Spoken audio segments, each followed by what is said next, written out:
Hey guys, welcome to the JavaScript tutorial. So இந்த வீடியோவில் நம்ம என்ன பார்க்க போகிறோம்னா ஒரு ஆப்ஜெக்ட் காப்பி பண்ணுற டெக்னிக்ஸ் பற்றி தான் இந்த வீடியோவில் பார்க்க போகிறோம். Okay, so first of all நீங்கள் ஜாவாஸ்கிரிப்டில் ஒர்க் பண்ணும்போது நீங்கள் இந்த ப்ராப்ளம் ஃபேஸ் பண்ணியிருப்பீங்க. ஸோ ஒரு ஆப்ஜெக்ட் இருக்கும், அந்த ஆப்ஜெக்டோட காப்பி உங்களுக்கு வேணும்னா இன்னொரு ஆப்ஜெக்ட்டுக்கு அதை அசைன் பண்ணுவீங்க. ஸோ இந்த ஆப்ஜெக்டை சேஞ்ச் பண்ணும்போது ஆப்ஜெக்ட் பி, ஆப்ஜெக்ட் ஏ இருக்குது. ஸோ ஆப்ஜெக்ட் பி சேஞ்ச் பண்ணும்போது ஆப்ஜெக்ட் ஏ சேஞ்ச் ஆகும், ஆப்ஜெக்ட் ஏ சேஞ்ச் பண்ணும்போது ஆப்ஜெக்ட் பி சேஞ்ச் ஆகும். ஓகே, ஸோ இந்த ப்ராப்ளம் நீங்கள் ஃபேஸ் பண்ணிங்கன்னா உங்களுக்கான வீடியோ தான் அது. இந்த வீடியோவில் நான் கிளியராக எக்ஸ்பிளைன் பண்ணுறேன் ஏன் சேஞ்ச் ஆகுதுன்னு. ஸோ அதுக்கு நீங்கள் ஜாவாஸ்கிரிப்டோட இன்டர்னல், அதாவது எப்படி ஜாவாஸ்கிரிப்ட் ஒர்க் ஆகுதுன்னு நீங்கள் புரிஞ்சுக்கிட்டிங்கன்னா உங்களுக்கு இது ஈஸியாக கேட்சப் ஆகிடும். Okay, so first of all கோடிங்க்கு போகலாம். ஸோ இங்கே பார்த்தீங்கன்னா நான் index.js ஃபைல்னு எடுத்துக்கிட்டேன். ஸோ இந்த ஃபைலில் வந்து யூசர் ஒன்று நான் டிக்ளேர் பண்ணிட்டேன். ஸோ இதுதான் என்னோடய யூசர் ஆப்ஜெக்ட். இதில் எனக்கு நேம் இருக்குது, அட்ரஸ் வந்து ஒரு ஆப்ஜெக்டாக இருக்குது, மொபைல் நம்பர் அதை வந்து நான் ஒரு அரேவாக எடுத்துக்கிட்டேன். தென் ஜெண்டர் வந்து ஒரு ப்ராப்பர்ட்டியாக இருக்குது. ஓகே, இது ஒரு ஸ்ட்ரிங்காக இருக்குது. ஓகே, ஸோ நான் யூசர் ஒன்றை பிரிண்ட் பண்ணுறேன். ஸோ எனக்கு யூசர் பிரிண்ட் ஆகிடுச்சு. ஓகேவா? ஸோ இப்போ நான் என்ன பண்ண போகிறேன்னா, நம்ம இப்போ எனக்கு இதே மாதிரி இன்னொரு காப்பி ஆஃப் யூசர் வேணும்னா நம்ம என்ன பண்ணுவோம், user2 = user1ன்னு போடுவோம். ஓகே, ஸோ இங்கே பார்த்தீங்கன்னா இப்போ நான் user2 பிரிண்ட் பண்ண போகிறேன். ஸோ நான் user2 எனக்கு பிரிண்ட் பண்ணும்போது ஓகே, இங்கே பார்த்தீங்கன்னா எனக்கு சேம் எக்ஸாக்ட் காப்பி வந்து பிரிண்ட் ஆகிடுச்சு, user1 அண்ட் user2. ஓகே, இப்போ நம்ம நினைப்போம் ரெண்டுமே வந்து டிஃப்ரெண்ட்டான காப்பின்னு. ஸோ அதுதான் இல்லை. ஸோ எப்போ ப்ராப்ளம் நம்மளுக்கு அரைஸ் ஆகும்னா, இப்போ பார்த்தீங்கன்னா user1ல் வந்து நேம், அட்ரஸ், மொபைல், ஜெண்டர் இருக்குது. ஸோ user2லையும் அதை தான் இருக்குது. ஓகே, ஸோ இப்போ நான் என்ன பண்ண போகிறேன்னா user2வோட நேமை சேஞ்ச் பண்ண போகிறேன். நேமை சேஞ்ச் பண்ணும்போது பிரசாந்த் சேஞ்ச் பண்ணுறேன். ஸோ இங்கே பார்த்தீங்கன்னா எனக்கு ரெண்டு இடத்துலையுமே பிரசாந்த்னு சேஞ்ச் ஆகிடுச்சு. user2லையும் சரி, user1லையும் சரி எனக்கு நேம் சேஞ்ச் ஆகிடுச்சு. ஆனால் நான் பண்ணது வந்து user2வில் மட்டும் தான் பண்ணேன். ஓகே, ஸோ நெக்ஸ்ட் நான் என்ன பண்ண போகிறேன்னா user1ஓட மொபைல் நம்பர் சேஞ்ச் பண்ண போகிறேன். ஸோ ஃபஸ்ட்டு இண்டெக்ஸில் இருக்க மொபைல் நம்பரை வந்து 90909 சேஞ்ச் பண்ண போகிறேன். ஸோ சேஞ்ச் பண்ணோன்னே எனக்கு ஆட்டோமேட்டிக்காக ரெண்டு இடத்துலையுமே சேஞ்ச் ஆகிடுச்சு. ஓகே, ஸோ பார்த்தீங்கன்னா நான் user1ஓட mobile number first index change பண்ணேன், எனக்கு ரெண்டு இடத்துலையுமே சேஞ்ச் ஆகிடுச்சு. ஸோ இதுதான் வந்து ஆப்ஜெக்டில் இருக்கிற ப்ராப்ளம். எதுக்கு இப்படி ஆகுதுன்னா, இந்த user1 and user2. This is a non-primitive data type. It will store the value by, store it by reference. Okay, primitive data types எப்படி ஒரு ஸ்டோர் பண்ணோம்னா வேல்யூவை ஸ்டோர் பண்ணும். non-primitive data type store it by reference. இதை ரெஃபரன்ஸை வச்சு store பண்ணும். user1க்கும் user2க்கும் same reference. Okay, this is same pointer. Okay, இது ரெண்டுமே ஒரே மெமரியை ஷேர் பண்ணுது. இந்த மெமரியில் போய் நான் நேமை சேஞ்ச் பண்ணேன்னா ரெண்டுக்குமே சேஞ்ச் ஆகுது. ஓகேவா, பிரசாந்த்னு.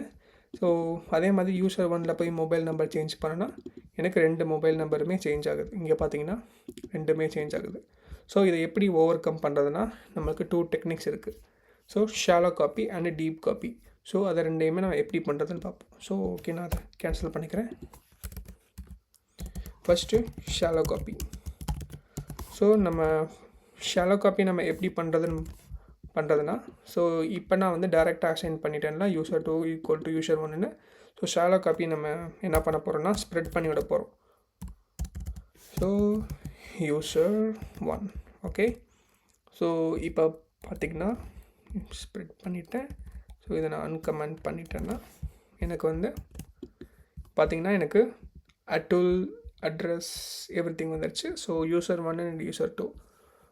ஓகே, இப்போ நான் என்ன பண்ண போகிறேன்னா user2ஓட நேமை சேஞ்ச் பண்ண போகிறேன். நேம் = பிரசாந்த்.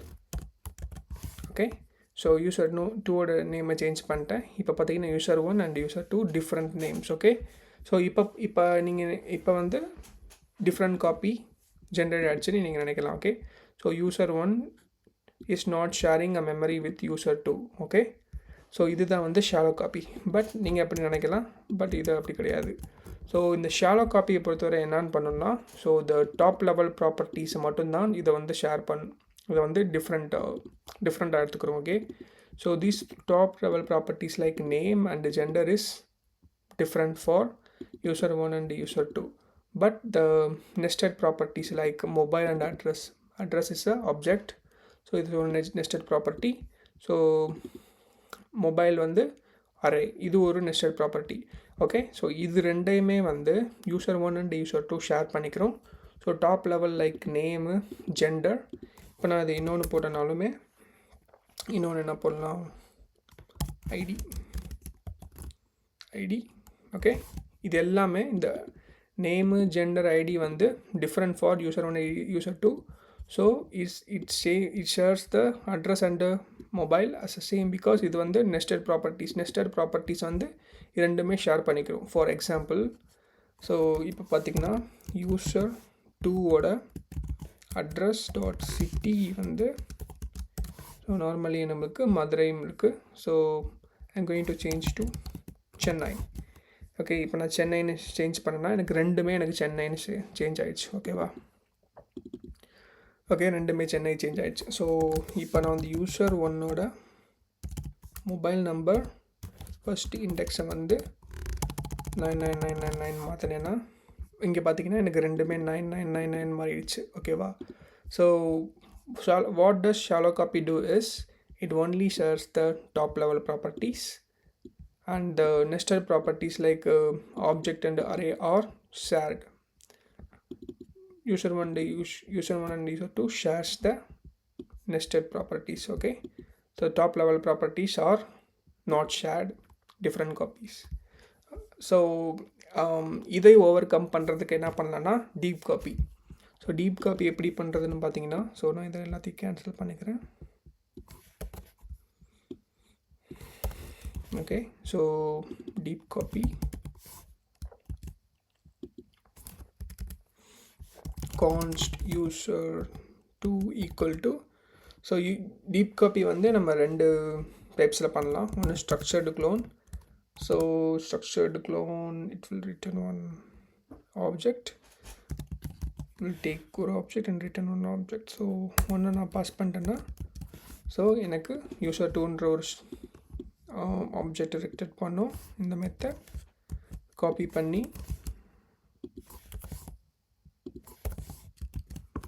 ஓகே, ஸோ இது வந்து டீப் காப்பி. ஸோ இது டீப் காப்பி நான் ப்ரூவ் பண்ணுறதுக்கு அட்ரஸ் டாட் சிட்டியை வந்து நான் சென்னைன்னு மாற்றுறேன். ஸோ இப்போ யூசர் 2க்கு நான் சென்னைன்னு மாறிடுச்சு. ஸோ யூசர் 1க்கு மதுரைன்னு அப்படியே இருக்குது. ஓகேவா? ஸோ நெஸ்டட் ப்ராப்பர்ட்டி அப்படியே இருக்குது. ஸோ நார்மல் ப்ராப்பர்ட்டி லைக் நான் ஐடி மாற்றுறேன். ஐடி ஈக்குவல் டு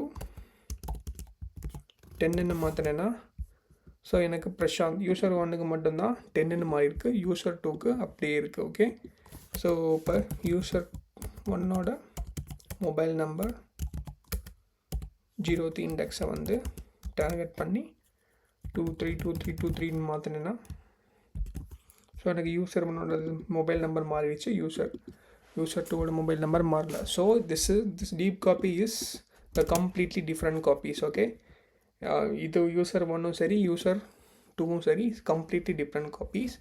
ஸோ இன்னொரு மெத்தட் மூலயமா நம்ம ஸ்ட்ரக்சர்டு க்ளோன் டீப் காப்பி பண்ணலாம். ஸோ அது எப்படின்னா const user 2 equal to json.parse json.stringify user 1. So அங்கே என்ன பண்ணுறேன்னா json.stringify it will convert the JavaScript object into JSON string, then again I am going to parse that JSON string into JavaScript object. So இப்படி பண்ணுறது மூலயமா நம்மளுக்கு இன்னொரு deep copy create பண்ணலாம். ஒன்று ஸ்ட்ரக்சர்டு க்ளோன் வச்சு பண்ணலாம், இல்லைனா வந்து json.stringify and json.parse வச்சு பண்ணலாம். ஓகேவா? ஸோ டீப் காப்பி பொறுத்த வரையும் 2 டிஃப்ரெண்ட் இண்டிபெண்ட் காப்பீஸ். பட் இது வந்து கொஞ்சம் ஸ்லோ, பிகாஸ் இது 2 இண்டிபெண்ட் மெமரி க்ரியேட் பண்ணுது. ஸோ இது வந்து ஸ்லோவாக இருக்கும். ஸோ ஷாலோ காப்பி பொறுத்தவரை ஷாலோ காப்பி வந்து ஃபாஸ்ட்டாக இருக்கும். ஓகே, ஸோ நீங்கள் ஷாலோ காப்பி வந்து எந்தெந்த ways to create shallow copy எப்படி க்ரியேட் பண்ணலான்னா, கான்ஸ்ட் user2 ஈக்குவல் டு ஒன்று நம்ம ஸ்ப்ரெட் பண்ணி கிரியேட் பண்ணலாம், இல்லைன்னா கான்ஸ்ட் user2 3 equal to object dot assign method மூலியமாக கிரியேட் பண்ணலாம். ஸோ இது வந்து ரெண்டு ஆப்ஜெக்டை வந்து கனெக்ட் பண்ணும்.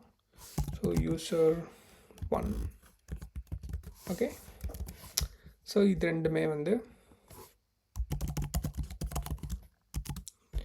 ஸோ ஷாலோ காப்பி க்ரியேட் பண்ணுறதுக்கான மெத்தட்ஸ் ஸ்ப்ரெட் பண்ணலாம், இல்லைனா ஆப்ஜெக்ட் டாட் அசைன் போடலாம். ஓகே. ஸோ டீப் காப்பி வந்து ஸ்ட்ரக்சர்டு க்ளோன் மூலியமாக பண்ணலாம், ஆர்எல்ஸ் JSON.stringify ஆர் JSON.parse மூலியமாக பண்ணலாம். Okay. So shallow copy and deep copy நம்ம டிஃப்ரென்ஸ் இந்த வீடியோவில் பார்த்துட்டோம். ஸோ இந்த வீடியோவில் ஏதாவது டவுட் இருந்துச்சுன்னா எனக்கு கமெண்ட் பண்ணுங்கள். I'll try to clarify your doubt. And இந்த வீடியோ பிடிச்சிருந்துச்சுன்னா மறக்காமல் லைக் பண்ணுங்கள், ஷேர் பண்ணுங்கள், சப்ஸ்கிரைப் பண்ணுங்கள். அண்ட் ஏதாவது கான்செப்ட் நான் எக்ஸ்பிளைன் பண்ணனாலும் எனக்கு கமெண்ட்டில் பண்ணுங்கள். So I'll try to explain that concept in next video. Okay. Thank you for watching this video. Bye.